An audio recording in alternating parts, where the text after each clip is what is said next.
प्रिय विद्यार्थियों, मैं doctor Sunil Kumar Sharma, BA part second Hindi साहित्य, प्रथम प्रश्न पत्र, रीतिकालीन काव्य। कल मैंने आपको भूषण के कुछ कवित्वों के व्याख्यात्मक विवेचनात्मक विश्लेषण किया। आज भूषण का आपके पाठ्यक्रम में संकलित अंतिम कवित्व है, उस कवित्व की व्याख्या करेंगे। उसके बाद मैंने जो पढ़ाया है उसमें मैंने कुछ छोटे प्रश्न आपके लिए असाइनमेंट के रूप में दिए हैं। जो पढ़ाया है उसी में से आपको इन प्रश्नों का उत्तर अपने स्वयं के स्तर पर कॉपी में लिखना होगा। और प्रश्न हैं और उनकी वस्तुनिष्ठ प्रकार के हैं और कुछ संक्षिप्त उत्तरलक्षी प्रश्न हैं। इनका उत्तर मैंने जो पढ़ाए अंश हैं उन अंशों में ही आपको स्वतः ही मिल जाएगा, अगर आप ईमानदारी के साथ उन अंशों को सुनेंगे तो। आज भूषण के आपके पाठ्यक्रम में संकलित अंतिम कवित्व, जो शांत भाव से कवि भूषण ने लिखा है, उसको हम व्याख्यात्मक विवेचनात्मक प्रस्तुत करते हैं। देह देह देह फिर पाइए न ऐसी देह, जौन तौन जोन जाने कौन जौन आई वो। जेते मनी मानिक हैं तेते मनी मानी कहे, घर ही में धरे ते तो तराई धराई वो। एक भूख राखे मन भूषण की, यही भूख राखे भूप भूषण बनाई वो। गगन के गौन जम, गिनन ने देह नग, नगन चले गो साथ नग ने चलाई गो, नग ने चलाए गो। प्रस्तुत कवित्व में कवि भूषण ने मानव जीवन की श्रेष्ठता को सिद्ध किया है और कहा है कि मानव जो देह है वो बारंबार नहीं मिलती है, अतः मनुष्य को जो भी शुभ कार्य हैं मानव के रूप में जन्म लेने के उपरांत कर लेने चाहिए कर्म के द्वारा। इसलिए मानव जीवन की महत्ता को भूषण ने इस कवित्व में बताया है। यहाँ कुछ कठिन शब्दार्थ हैं जिनका मैं अर्थ आपके सामने उपस्थित करता हूँ। जौन तौन अर्थात जैसे तैसे, जौन का मतलब योनि जीवन, जेते माने जितने, तेते माने उतने, धराई का मतलब पृथ्वी में। एक भूख अर्थात ईश्वर भक्ति की भूख है। राखे या बनाए रखें, भूषण कवि का नाम है और दूसरा इसका अर्थ होता है आभूषण। गगन माने आकाश, स्वर्ग जाते समय। नग पहाड़ और नग का मतलब धन दौलत भी होता है। नरान नंगा, तगा माने वस्त्र, चलाए वो माने जाएगा।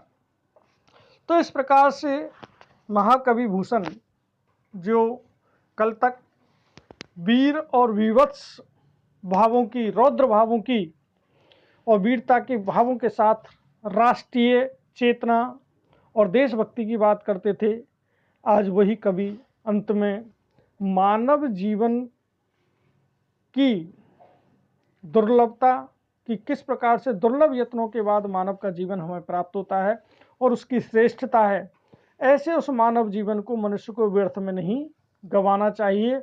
उस मानव जीवन की सार्थकता को समझकर अच्छे कर्मों के माध्यम से संसार में यश का भागी बनना चाहिए। ऐसे इन भावों को इस पद में व्यक्त कर रहे हैं। कवि कहते हैं कि हे मनुष्य, तुझे ये जो शरीर प्राप्त हुआ है, देह देह देह फिर पाई न ऐसी देह, कि ये जो शरीर प्राप्त हुआ है वैसा शरीर तुझे दोबारा प्राप्त नहीं होगा। यह कोई नहीं जानता कि कब क्या हो जाए और तुझे जब पूर्व पुनर्जन्म प्राप्त होगा तब तू यह किस योनि में जाएगा ये तेरे को पता ही नहीं है। जौन तौन जो ने जाने कौन जौन आई वो, कि किस योनि में तू जन्म लेगा ये किसी को ही पता नहीं है। जब यह बात पता नहीं है कि आगे क्या होने वाला है तब तू इस जीवन को सुधार क्यों नहीं लेता। जेते मन माने कहें तेते मन मान ही कहे। कवि कहता है कि इस पृथ्वी पर जितने भी मणि और माणिक हैं उतने ही आकर्षण भी अधिक हैं। धराई में धरे ते तो धराई धराई वो, ये सब हीरे जवाहरात इस पृथ्वी पर यहीं रखे रह जाएंगे, क्योंकि ये धरा में से पृथ्वी में से ही निकले हैं इसलिए पृथ्वी में ही रह जाएंगे। इसलिए हे मनुष्य तेरे साथ कुछ भी जाने वाला नहीं है। एक भूख राखे मन भूषण की, यही भूख राखे भूप भूषण बनाई वो। तो कवि कहता है कि मनुष्य को अपने जीवन में केवल एक ही इच्छा और एक ही भूख रखनी चाहिए और वह है ईश्वर की भक्ति की भूख। ईश्वर की भक्ति से सब कुछ प्राप्त हो जाता है। अतः व्यक्ति को उसी ईश्वर की भक्ति करते रहना चाहिए। उसे अपने मानस में आभूषणों की कोई लालसा नहीं करनी चाहिए। आभूषणों की लालसा नहीं करनी चाहिए। राजाओं को भी चाहे वे कितने ही बड़े क्यों न हुए हों, उन्हें इसी ईश्वर भक्ति का सहारा लेना चाहिए। अर्थात राजाओं के पास अपार वैभव धन संपत्ति होती है लेकिन अंत में उनको भी ईश्वर भक्ति का ही सहारा लेना चाहिए। जिस समय मनुष्य संसार में से जाएगा अर्थात आकाश मार्ग से होता हुआ स्वर्ग में जाएगा, तब गगन ते गौन जब गिनन ने देह नग, नगन चलेंगे साथ नग ने चलाइए। तो उस समय आदमी जब इस पृथ्वी से आकाश मार्ग से स्वर्ग की ओर जाएगा तब यमराज उसे कुछ भी गणना करने का अवसर नहीं देंगे, अर्थात गिनती नहीं करेंगे कि मेरे पास कितनी धन दौलत और पूंजी और संपदा आदि है। उस समय तो वह नंगाई अर्थात वस्त्रहीन होकर ही यमराज के साथ जाएगा, अर्थात उस समय कोई वस्त्र लेके नहीं जाएगा, अर्थात उसके साथ वस्त्र का एक टुकड़ा भी नहीं जाता। इसलिए हे मनुष्य, तू इतने अपनी धन संपत्ति के लिए प्रयत्न करता है, ये तेरे प्रयत्न उतने ही करने चाहिए जितने अपने जीवन का निर्वाह हो सके। व्यर्थ में ये जो प्रयत्न है वो मनुष्य को अपने मार्ग से भटकाने का कार्य ही करते हैं। इसलिए मनुष्यों, ईश्वर भक्ति ही सबसे श्रेष्ठ कर्म है और उसको ही करना चाहिए, क्योंकि इस संसार में मृत्यु के बाद कुछ भी नहीं साथ जाता। इस कवित्व के माध्यम से भूषण ने मानव जीवन की श्रेष्ठता को चित्रित करते हुए यह बताया है कि मृत्यु के क्षणों में मनुष्य नितांत अकेला होता है, उस समय उसका कोई साथी सगा नहीं होता। इसलिए मनुष्य ईश्वर भक्ति के माध्यम से अपने साथ ईश्वर के स्वरूप को, ईश्वर की भक्ति को ही लेकर जा सकता है। इस कवित्व में पुनरुक्ति, अनुप्रास, यमक जैसे अलंकारों का प्रयोग हुआ है। एक भूख जैसा प्रयोग लाक्षणिक है, क्योंकि मनुष्य इस संसार में आता है तो अनेक प्रकार की भूख उसके अंदर व्याप्त हो जाती है। वासनात्मक भूख, खाने की भूख, पैसे की भूख, अलग अलग प्रकार की जो भूख है वो भूख उसको प्राप्त हो जाती है। जबकि जो मुख्य भूख है अर्थात ईश्वर भक्ति की भूख, उससे वो दूर होता चला जाता है और माया के प्रपंचों में पड़ जाता है। तो एक भूख शब्द का लाक्षणिक प्रयोग हुआ है जो अलग अलग प्रकार के अर्थों का द्योतन कराता है। इसे कवि का शांत रस से परिपूर्ण कवित्व कहा जाता है, जिसमें उन्होंने अपने वीर और रौद्र रस का प्रयोग नहीं किया है। शांत रस का प्रयोग करते हुए मानव जीवन की सार्थकता और ईश्वर भक्ति की ओर उसको प्रेरित करने की इस पद में महाकवि, राष्ट्रीय चेतना के अग्रदूत